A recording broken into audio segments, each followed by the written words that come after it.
Hello everyone, thanks for finding my blog and my latest video. And this is a recording of a presentation I made just over a year ago to the Havening Global Conference in Birmingham. So I've given many presentations over the years. What's different about this one?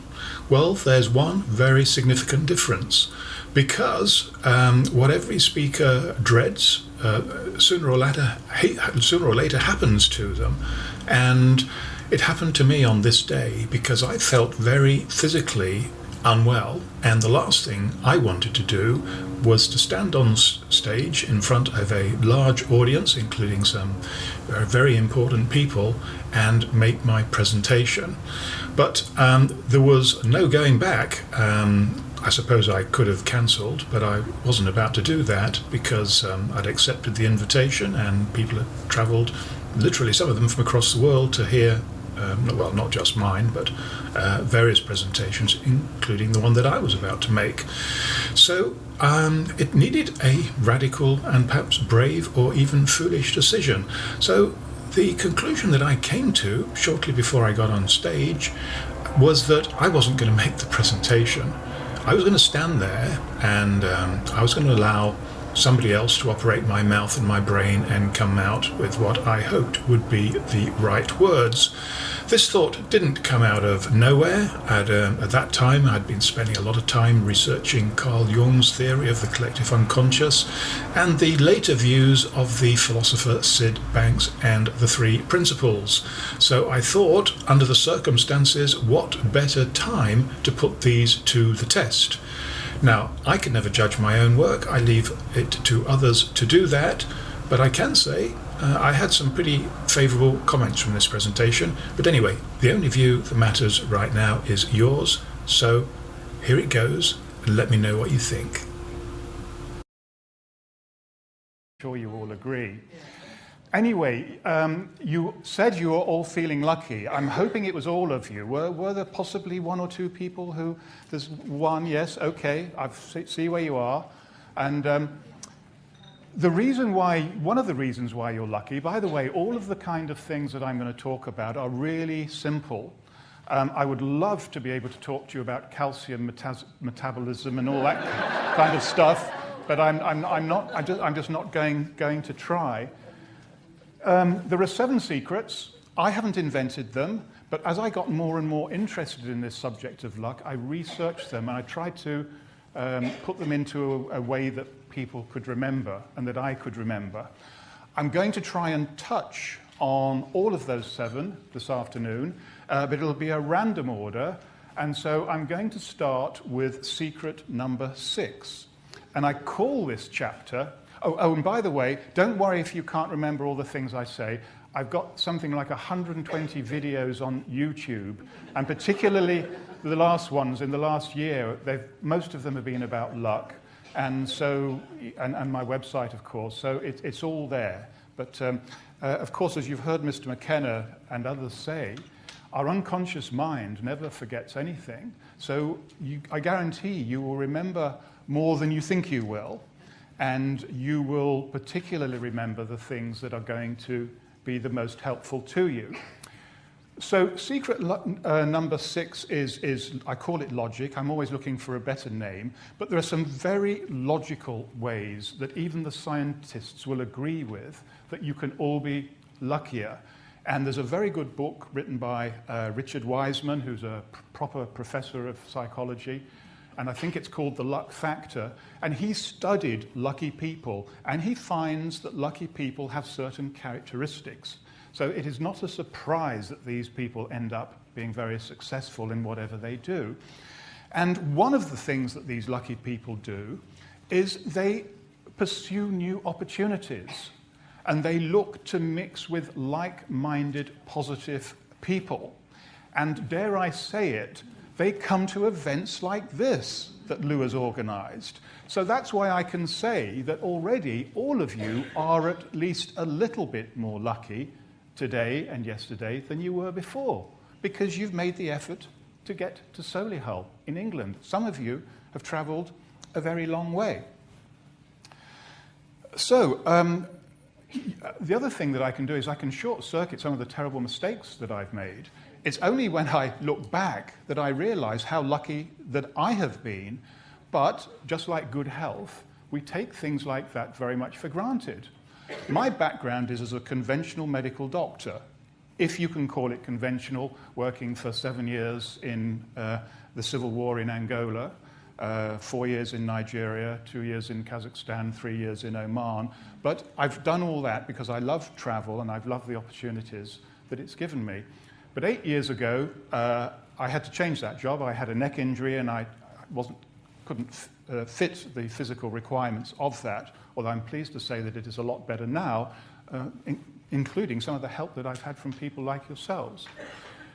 So when I started my career, I didn't realize how difficult it would be to set myself up as a performance coach, because as many of you know, being a life coach, a success coach or whatever, we're a very overcrowded population. But I didn't know all of that.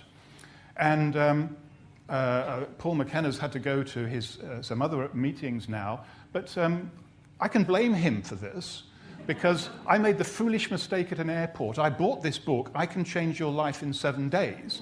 And darn me, do you know it did? Because I read 1 chapter a day when I was on holiday, and I thought, I'm going to phone this number at the back, and I wonder if Paul will answer the number. Well, he didn't, but he ran a training company at that time, and so I started to do some training with Paul. And so after my first training course I was full of enthusiasm, and I thought, I know who my first client is going to be. Now, there are many times when you wonder what is the value of having family and friends, especially daughters. And while sons are almost as bad, you would think that when they were 30, you wouldn't get begging emails every day, wouldn't you? Anyway, it wasn't my daughter or my son who were the guinea pig, it was my long-suffering wife. And she'd been playing golf for donkey's years and was getting frustrated because she wasn't getting any better.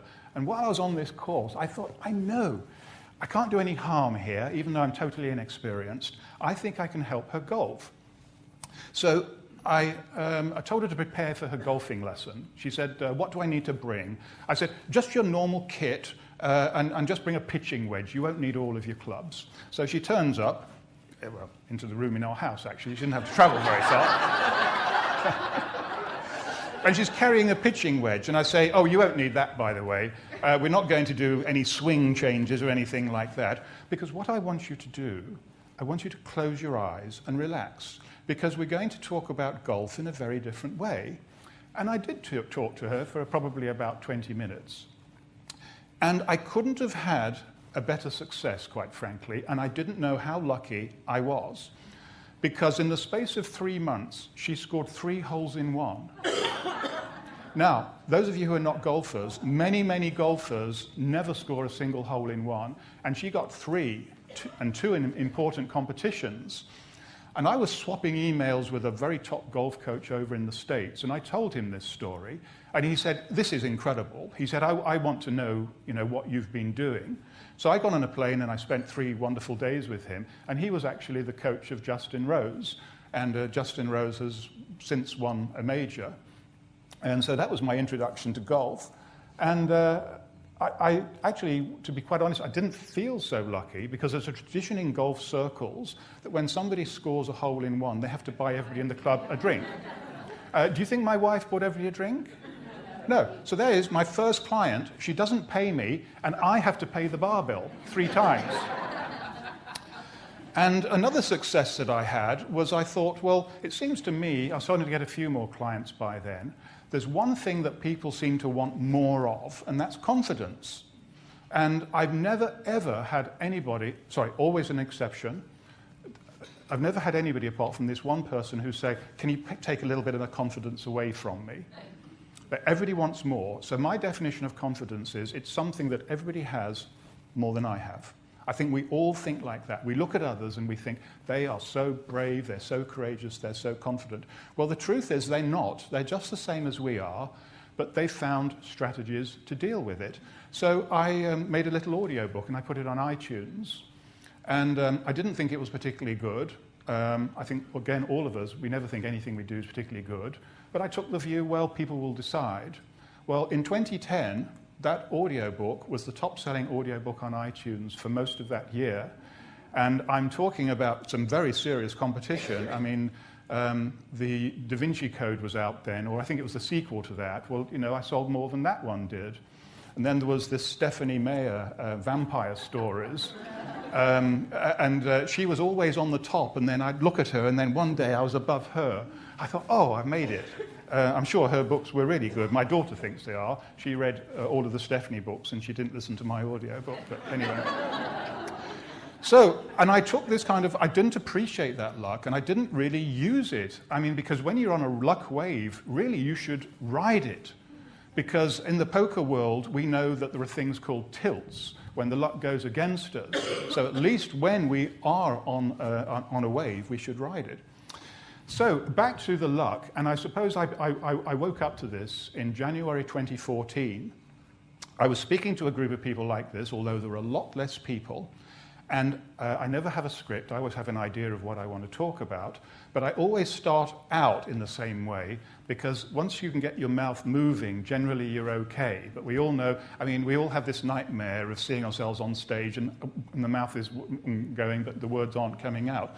So I always start the same way. And I say, now look, most of you, all of you probably, will want the same things in your life. So, and they will go into 3 of these buckets that I use. And the buckets are health, wealth, and happiness.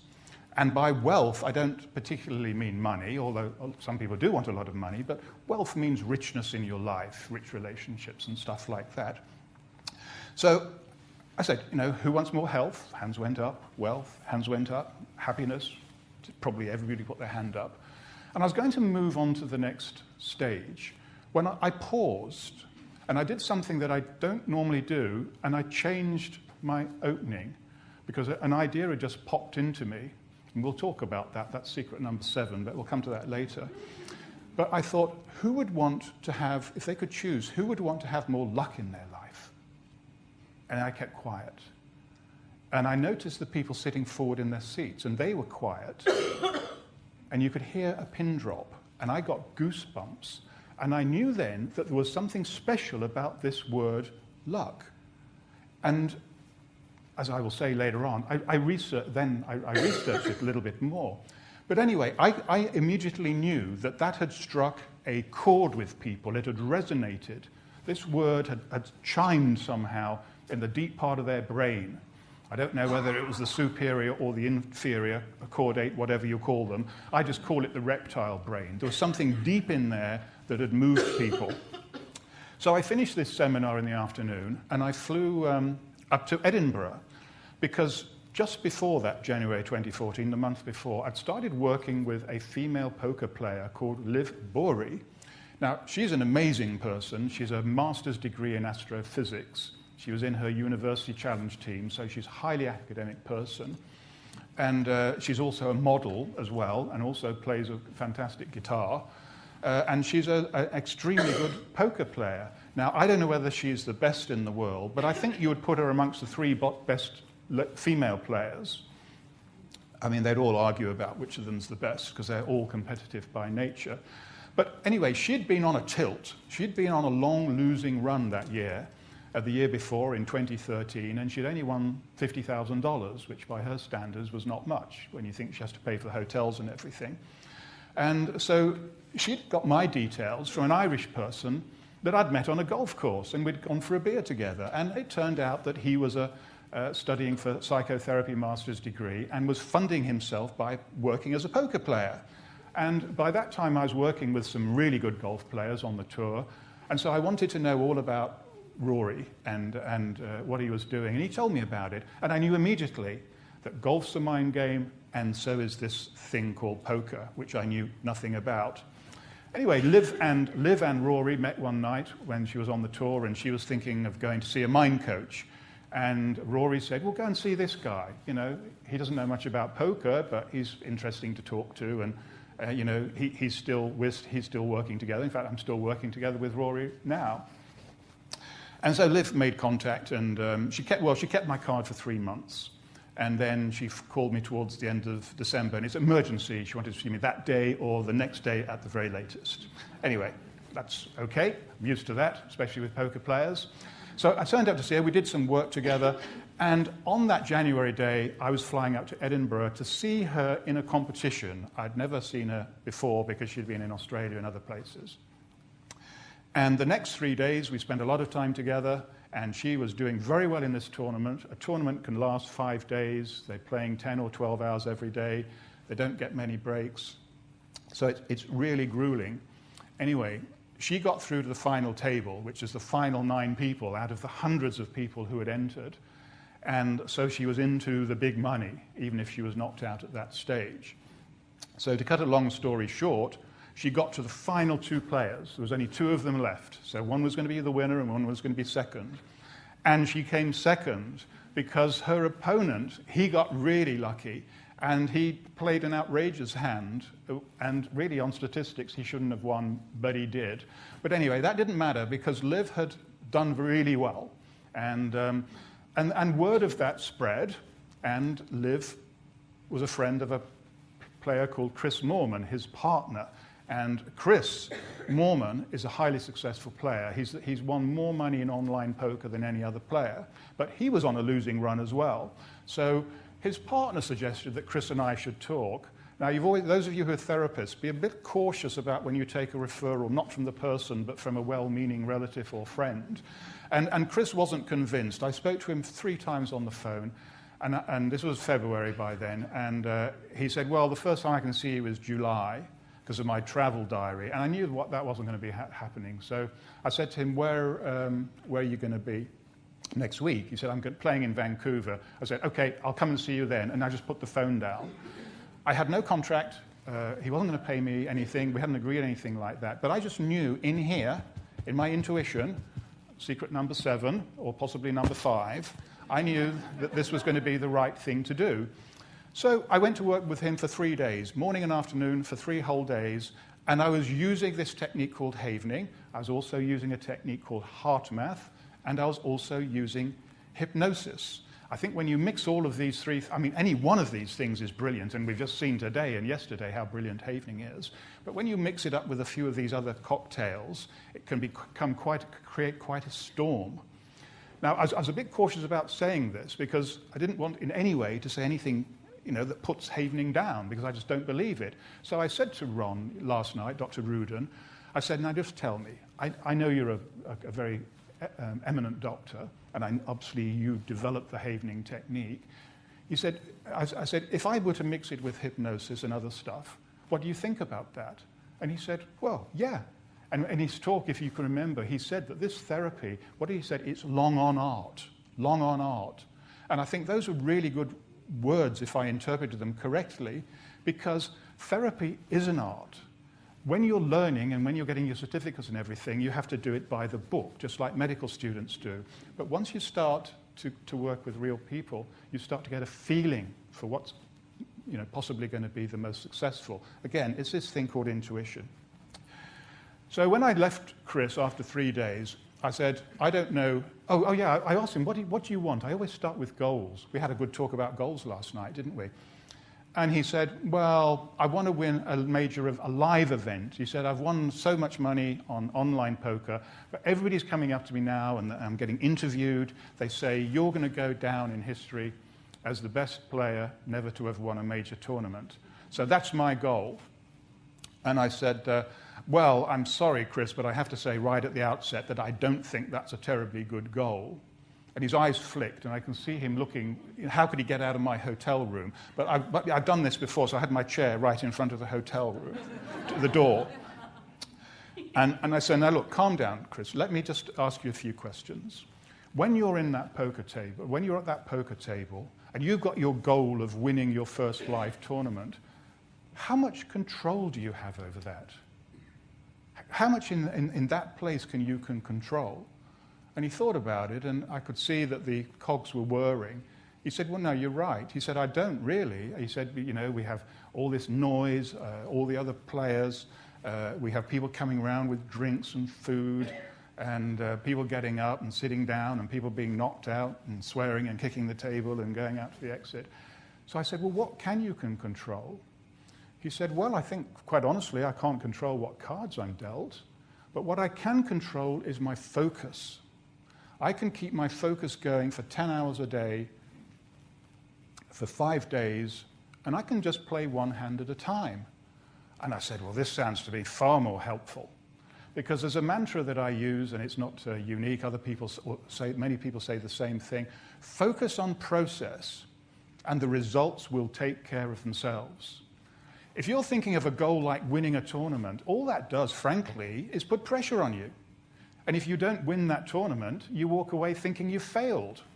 And elite performers tend to be perfectionists, and they do tend to beat themselves up rather badly. That's secret number 2. Secret number 2 is confidence. I hope I'm going to have more time to talk about that. So I said to Chris, with all the work we've done the last 3 days, I know your head is in a very good place. I mean, I had stuff on my computer. I know your head is in a good place. But I didn't know how, and I told him, I don't know how good. There's a lot of luck or variance, as they say in poker. So even if your head's in a good place, even if you get the right cards, you may still not win. Anyway, 2 weeks later, his next live tournament, to cut a very long story short, he won over $1 million. So I obviously was asked a lot of questions about this because everybody noticed by then. Here was me, not really knowing what poker was. I thought poker was something you put on the fire to keep the wood burning or something. And here were people asking me all sorts of questions. Now, if that isn't luck, I don't know what is. And so I woke up. I woke up with the results that Liv was getting and Chris was getting, and I thought, there is something going on here that I can't explain. And I'm not sure that I can explain it now, but I can give a better explanation now. So I thought, I am going to find out everything that I can about this subject. And I read everything I could, and I talked to a lot of people, which in some ways was a mistake, because the kind of people, I was maybe choosing the wrong people to talk to, but I'd say, okay, are you a lucky person? What do you think you do to get more luck into your life? And they'd say something, and then you can see the face gets fixed. And they say, I have found over the years that the harder I work, the luckier I get. Now, obviously, there's some truth in that. We've heard the last 2 days, people don't become successful haveners.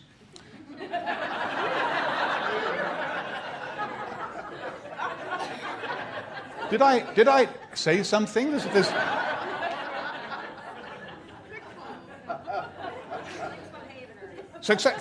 Thank you, successful haveners. I'll say winning haveners, it's easier.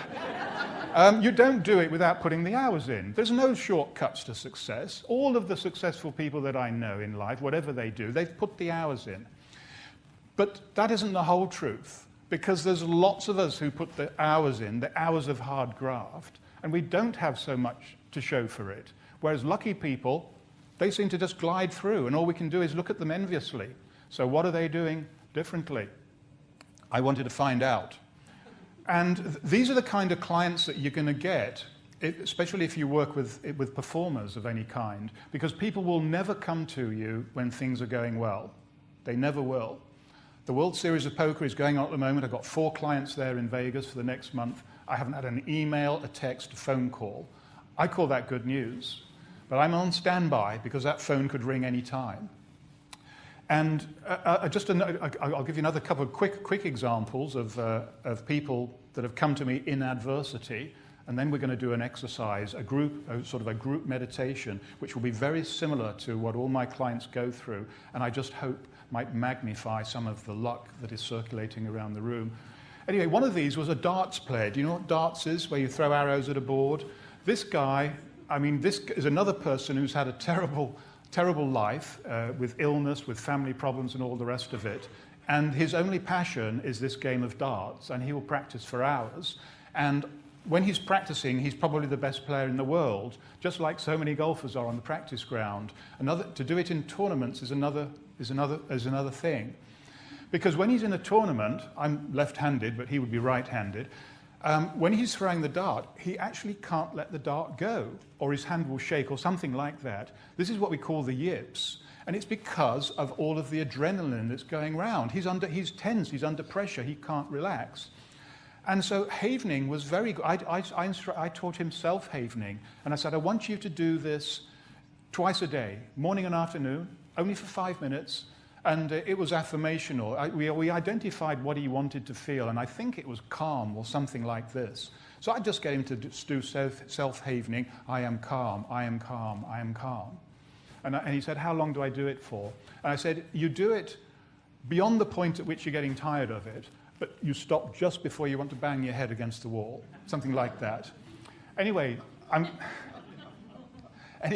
he did do this. He was a good client. And I'm glad to say that he's now played 2 competitions since then. He hasn't won, but I've had notes from him. He said, I played in my best ever darts, and he had good finishes. So that's another example of how havening can help people. And I'm sure that those of you who are practicing will have had many similar cases. There's another very interesting lady, and again, this is on one of my YouTube videos. She is a professional member of an audience. Well, not professional, she doesn't get paid, but there's a program called The Right Stuff on Channel 5. Any of you watch it? Okay, well, her name is Dorothy, and she's always on the front row, and she's been doing it for years, so she knows everybody there. And Paul McKenna was on this show, and they were talking about perfectionism. I think the question is being a perfectionist bad for your health? Well, I think we'd all agree it certainly is. And she told Paul her story, which obviously really resonated with him at an emotional level.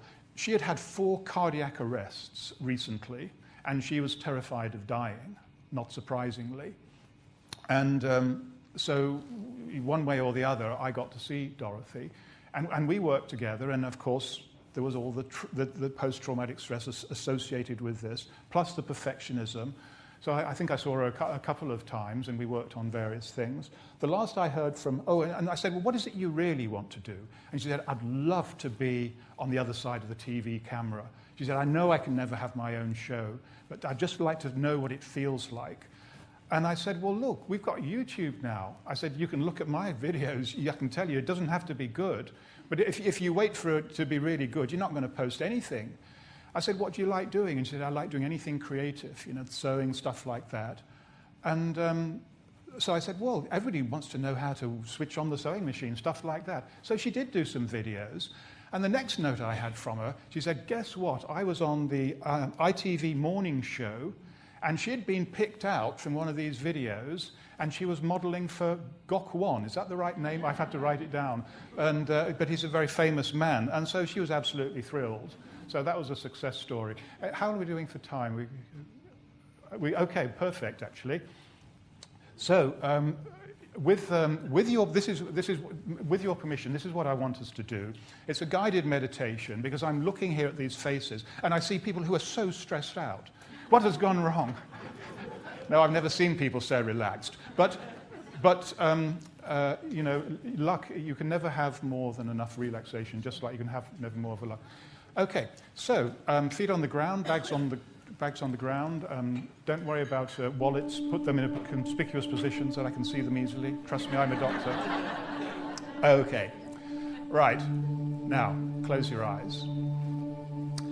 You may not be a professional poker player, for all I know, or a professional golfer.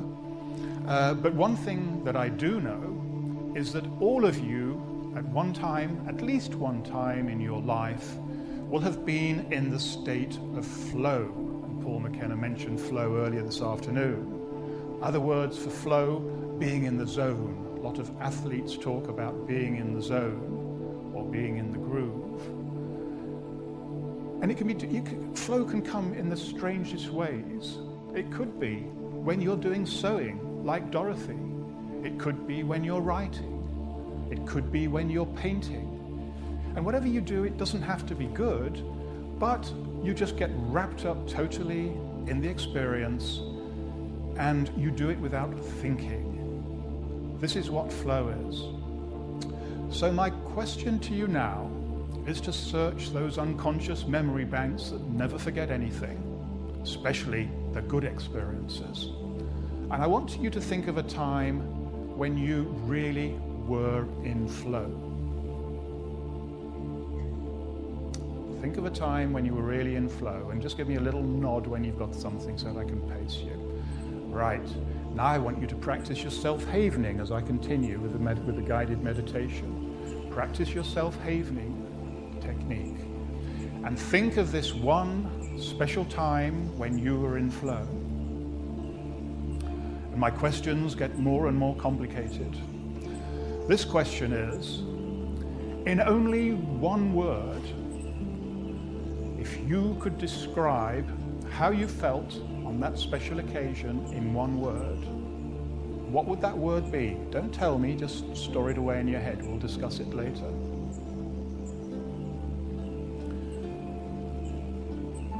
And use all of your senses to recreate that experience. Take yourself back there. Who were you with? What were you wearing? What was the weather like? What did you have for breakfast? What could you hear around yourself? Were you outside or inside? You'll be surprised at how many of these details can come back. Okay, we've done the first question. What was that word? The second question. If this word had a color, what would the color be? And again, give me a little nod when you've got a color for it. Now I'm going to add a little bit that I heard Dr. Rudin say. I've never tried this one before, but I think it's going to be a good one. We have the word, we have the color. Now, if you could smell this word, what would it smell of? What nice smell would it be? And give me a nod when you've got that. Okay. Now the last question, and you can sleep and dream about this one. It doesn't matter how long you take to come up with an answer here. The last question is, whatever you want to achieve in your life right now, how could you use those memories that we've just magnified from the past? How could you take that state of flow from the past and bring it forward into your life now? There are many different ways that you can do that. The ideas that you come up with will be better than mine. But many of my clients, they write little notes to themselves, put it in their pocket. They have something that they can see every day that's the color that they chose.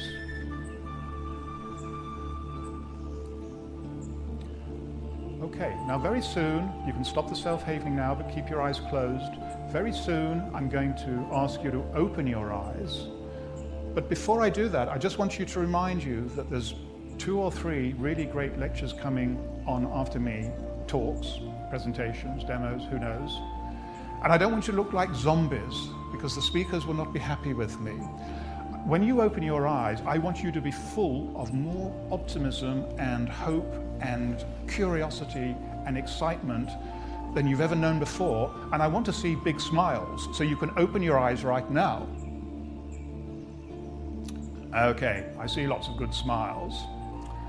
That's really good. How much longer have we got? You're meditating. Okay, that means we have for as long as it's necessary. We've got 5 minutes left. Okay, very quickly I'll tell you the 7 secrets, and then we might have time for 1 or 2 questions. Secret number 1 is goals, which we've talked about. Yes, set yourself a goal, but don't let it be a goal that's going to put pressure on yourself, because remember, it's the small things you do every day that at the end of the day are going to define whether you hit your targets or not. The small things that you can control every day. Number 2 is confidence. I was interviewed on Sky about that when our English cricket team lost 5-0 to the Australians. It happens quite often. And they said to me, I didn't know what I was going to be asked, and the interviewer said, "What advice would you give if you were in charge, Dr. Simpson? Would you tell them to pull their shoulders back?" And I had to hesitate a moment, because that was the one thing I'd prepared. That was exactly what I was going to say. The secret of confidence, and you've heard this several times before, is it's the physiology. If you make yourself look confident, which means pulling your shoulders back and standing tall, you will trick the physiology, and pretty soon you'll start to feel more confident. You're not going to be very confident if you adopt the withdrawn pose. Secret number 3, visualization. As Einstein said, I only think in pictures and I dream of things. So to visualize something, visualization skills are really, really important. Number 4, mindfulness. This is something that I did a lot of work with Liv. It's called living in the moment or living in the now. There is nothing you can do, ladies and gentlemen, about the past. The past has happened. The only thing that you can do is change the way you think about it. There's very little you can do about the future, apart from worry about it, as Paul said earlier. So, the one thing, again, you have control of where you are right now. You have control of what mind state you want to be in and what kind of thoughts you want to let into your head. Secret number 5 is the 3 H's: heart math, hypnosis, and havening. In alphabetical order, I should say havening, heart math, and hypnosis. I use those 3 techniques on pretty much every client, and you will all have your own different techniques, but those are the ones that work for me.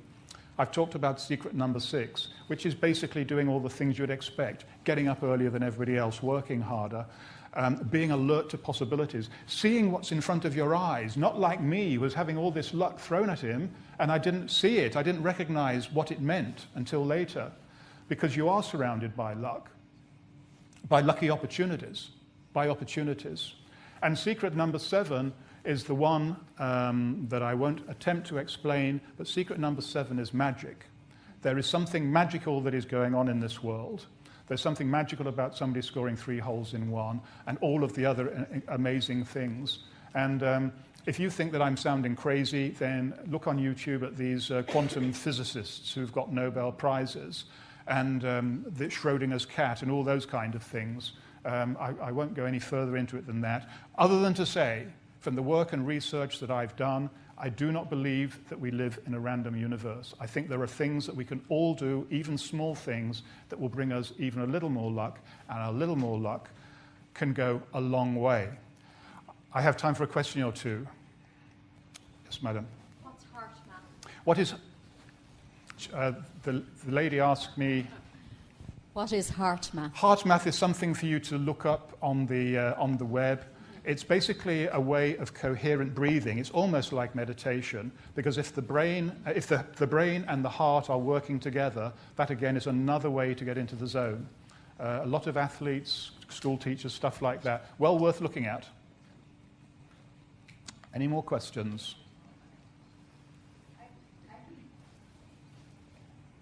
If you're, let's say you won a lottery or you won a raffle, how do you keep the luck? I would say that if you've got all that money in the bank, I think you can spend that money and make yourself luckier. That's a facile answer, but I think you just keep going. There's a superstition. When people get lucky, they often say, I'm not going to trust my luck any further. I've got enough.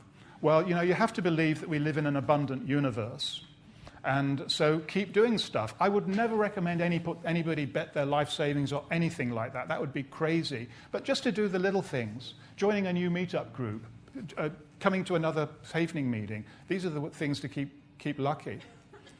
Now, I was going to come to you. I was going to just say, and I hope, I'm going to ask you this question straight.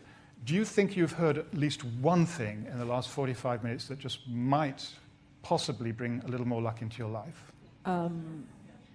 I don't actually believe in luck, but I believe in living. I actually believe in feeling the instant that I am in, and that if I feel good with the instant that I'm in now, and I project that forward, and project feeling that in the future, then where I want to go, I will go.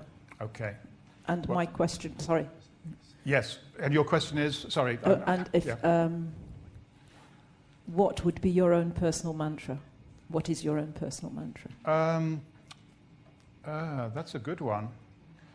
I've got several. I've thought exactly what it is, because it's on my computer. It's on my screensaver on my computer. Now, whenever any of my clients do something absolutely spectacular, I want to get to them as soon as possible, because I want to know what did they do different that day, and I want to bottle it. And the thing that they say so often to me, which is why it's become my personal mantra, is let go. Let go. Thank you. You have a great deal of my respect. Thank you very much. And please keep in touch with me, because I want to hear your stories. Thank you very much. I've rushed everything I know, but thank you for being such a brilliant audience.